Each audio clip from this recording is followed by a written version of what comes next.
Mwenda tezi na omo, marejeo Ngamani. Mwamba amerejea Ngamani. Hapa Ngamani ndiyo nyumbani kwao. Hapa ndiko Simba Sports Club, nyumbani kwa Clatous Mwamba Chota Chama.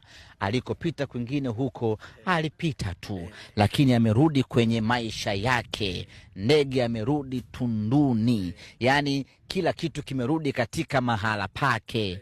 Jua huwa linatoka mashariki linakwenda magharibi, lakini kesho yake lazima litoke tena wapi? Mashariki lirudi magharibi. Haijalishi lilizamia magharibi, lakini asubuhi utaliona linatokea tena wapi? Mashariki linarudi magharibi. Utajua mwenyewe lilirudi saa ngapi tena huku baada ya usiku kufika. Mwamba wa Rusaka amerejea unyamani, amerejea Simba Sports Club, amerejea nyumbani kwao baada ya mateso makubwa aliyopata sehemu za ugenini. Sasa amerejea nyumbani kwao, amekuja kufanya kazi ya nyumbani kwao, amekuja kuiokoa Simba yake, amekuja kurejesha matumaini ya wanasimba, amekuja kurejesha heshima ya wanasimba. Na tulimisi vibaya mno, na tulimisi vitu vingi ndani ya Simba Sports Club ambavyo vinapatikana kwa Chama peke yake.